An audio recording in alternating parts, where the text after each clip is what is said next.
Welcome back everyone, welcome to civil services study.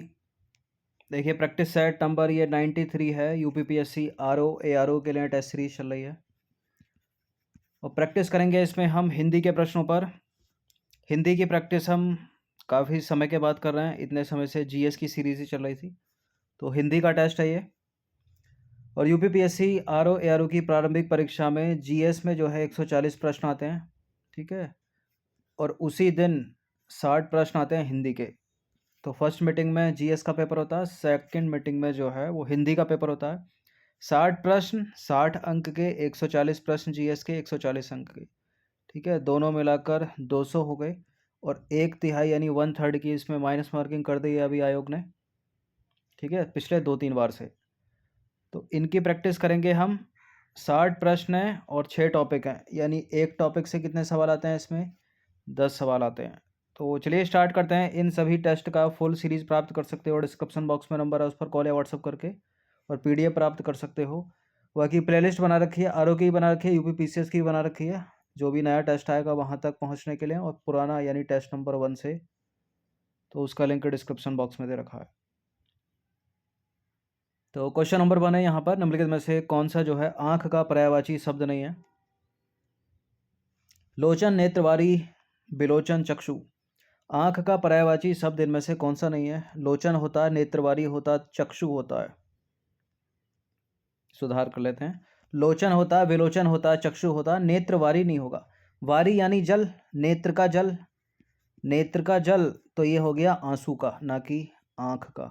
तो अपना answer क्या हो गया यहाँ पर? ऑप्शन नंबर बी, नेत्रवारी नहीं है। ये नंबर है, इस पर कॉल या व्हाट्सअप करके आप यूपीपीसीएस और आरओ की फुल सीरीज प्राप्त कर सकते हैं। देखिए यहाँ उत्तर हो जाएगा नेत्रवारी। तो लोचन, नयन, नेत्र, द्रगु, आँख, चक्षु, दीदा, विलोचन। विलोचन ऑप्शन में था, चक्षु था, लोचन था। ये आँख के पर्यायवाची हैं, जबकि नेत्रवारी जो है वो आंसू का पर्यायवाची है, यानी अश्रु, नेत्रनीर, नयन जल, ये सब के सब आंसू के पर्यायवाची हैं। क्वेश्चन नंबर 2 पर आ जाइए। आंगन का पर्यायवाची नहीं है? कोर, अजिर, अंगनाई, प्रांगण। आंगन का पर्यायवाची इनमें से कौन सा नहीं है? आंगन का पर्यायवाची प्रांगण तो है, अंगनाई है, अजिर है, लेकिन कोर नहीं है। कोर किसका है? कोर किसका है? कोर आंचल का पर्यायवाची है, ठीक है, आंचल, कोर, कोना।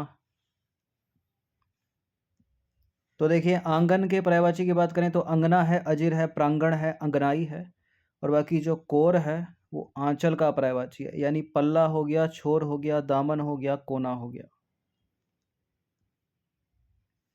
अवयव किसका पर्यायवाची है? अवयव, क्वेश्चन नंबर 3 है। अवयव अग्नि का पर्यायवाची नहीं है। अग्नि का तो पावक होता है, हुताशन होता है, कृशाणु होता है। अवयव, अवयव मान दें भाग किसी चीज का, मतलब हिस्सा किसी चीज का, मतलब अंश किसी चीज का। जल का तोर तोयवारी होता है, पर्वत का, ठीक है, शैल होता है, महीधर होता है।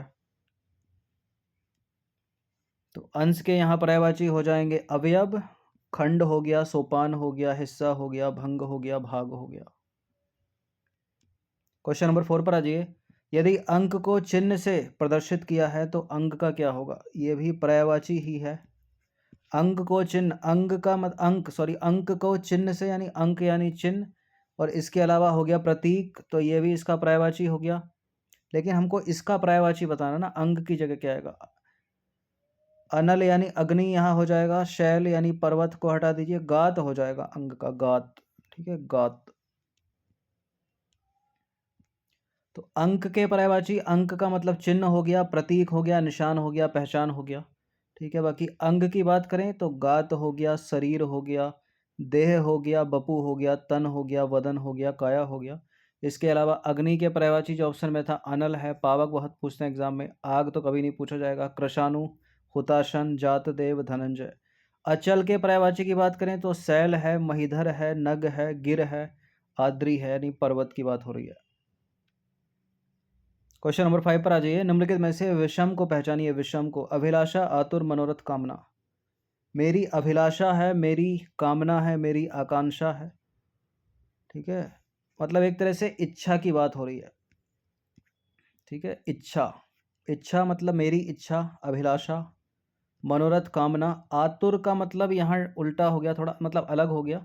आतुर का मतलब हो गया यहाँ इच्छुक। तो इच्छा और इच्छुक में डिफरेंस आपको लग रहा होगा, ठीक है। बी हो जाएगा इसका आंसर। विषम मतलब ऑड जो हो जाएगा वो बी हो जाएगा। आतुर अलग है यहाँ। देखिए इच्छा और इच्छुक दो अलग अलग वो हैं शब्द ये। इच्छा मतलब अभिलाषा और इच्छुक अभिलाषी। इच्छा, ठीक है, इच्छा अभिलाषा आकांक्षा कामना लालसा उत्कंठा अभिप्सा रुचि इप्सा चाहत मनोरथ। और इच्छुक अभिलाषी, ठीक है, लालायित आतुर उत्सुक उत्कंठित, ठीक है, उत्कंठा उत्कंठित।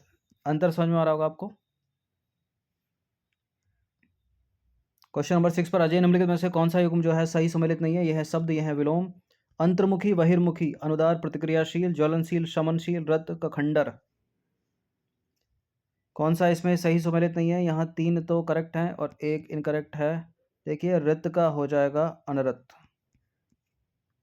तो ये करेक्ट है करेक्ट है करेक्ट है, और ये डी वाला जो है वो इनकरेक्ट है। तो रित का जो है अनरत होगा, खंडर नहीं होगा। और जिन भी एग्जाम में हिंदी से संबंधित प्रश्न पूछे जाते हैं उनमें बहुत पूछा गया है ये युग्म रित अनरत।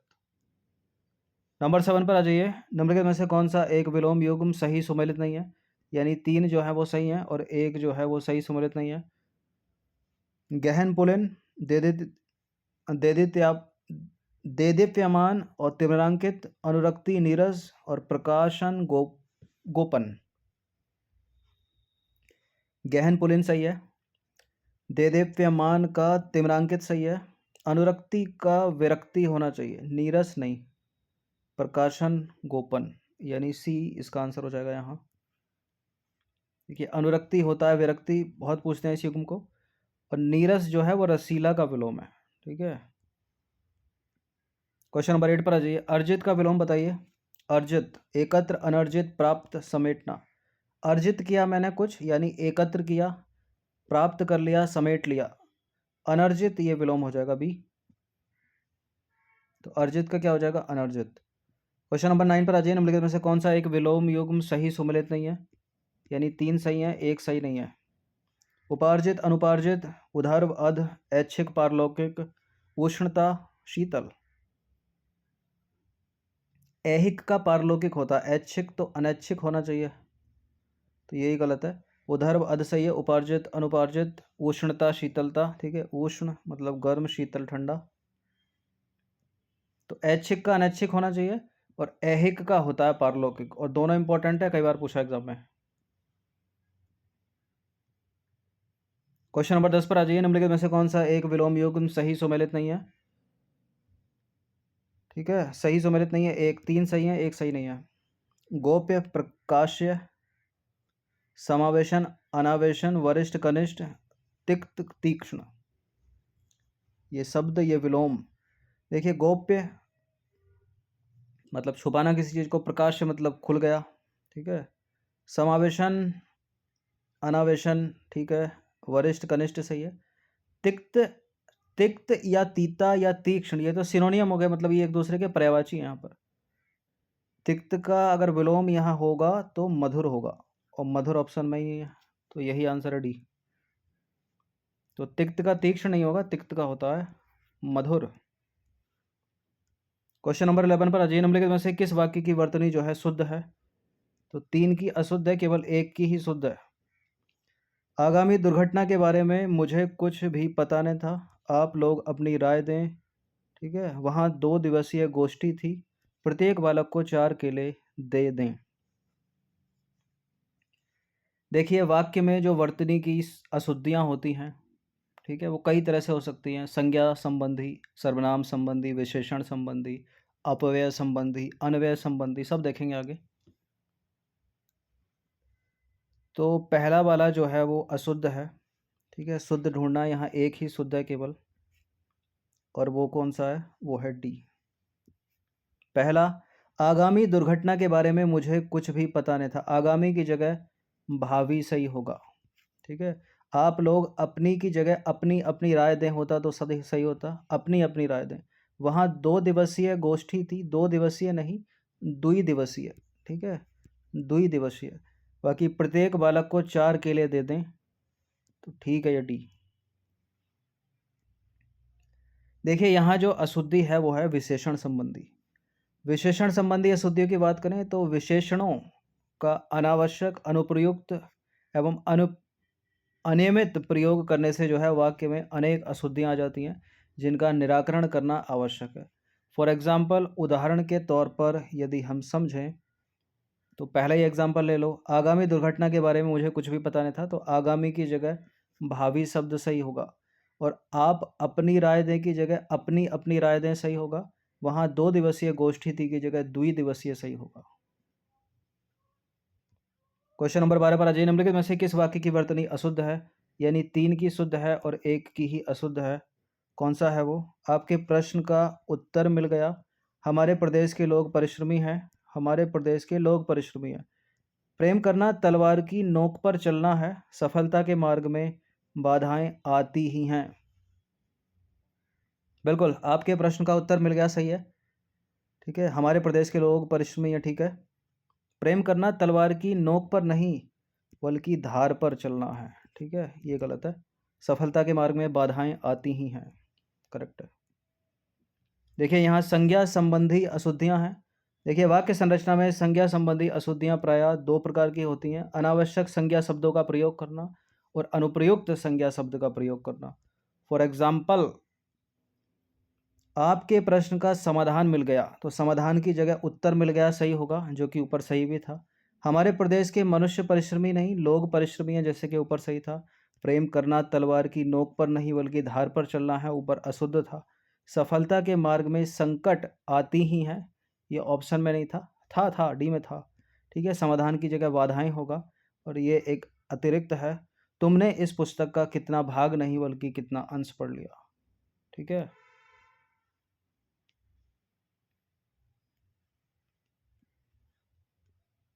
अब आ जाइए क्वेश्चन नंबर 13 पर। निम्नलिखित में से किस वाक्य की वर्तनी अशुद्ध है?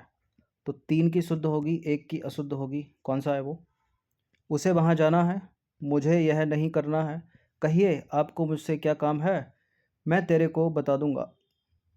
पढ़ते पढ़ते पता चल गया होगा आपको, डी में ही अशुद्धि है।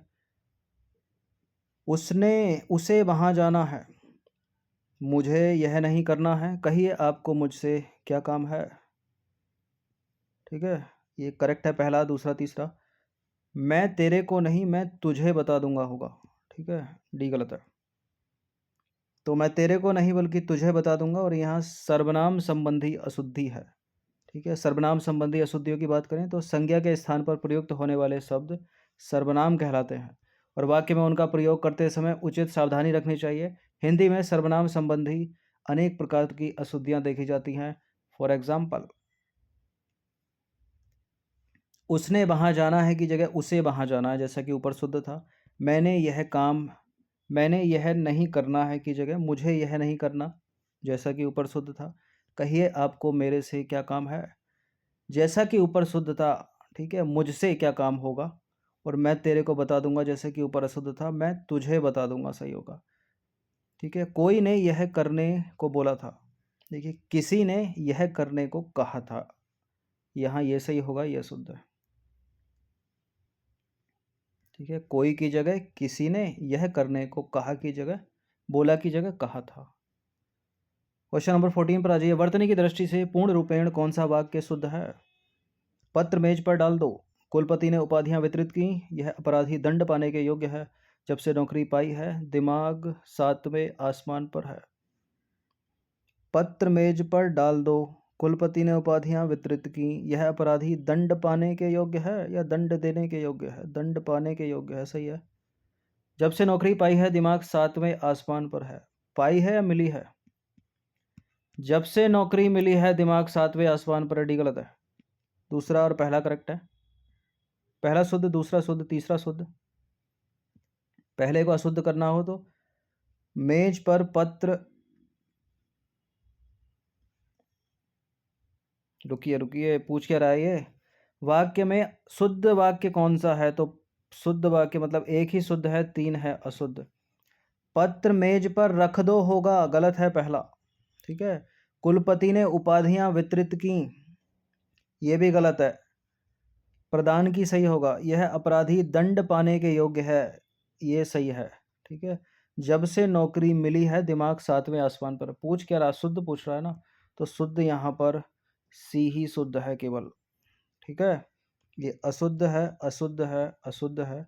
क्यों अशुद्ध है? जब से नौकरी मिली है होगा, कुलपति ने उपाधियां प्रदान की होगा, पत्र मेज पर रख दो होगा। तो सी वाला करेक्ट है। और यहाँ है क्रिया विशेषण क्रिया संबंधी अशुद्धियां। तो वाक्य में अन्वय का प्रयोग जो है परम आवश्यक है। और अन्वय का तात्पर्य है कर्ता और क्रिया तथा कर्म और क्रिया का पारस्परिक समन्वय।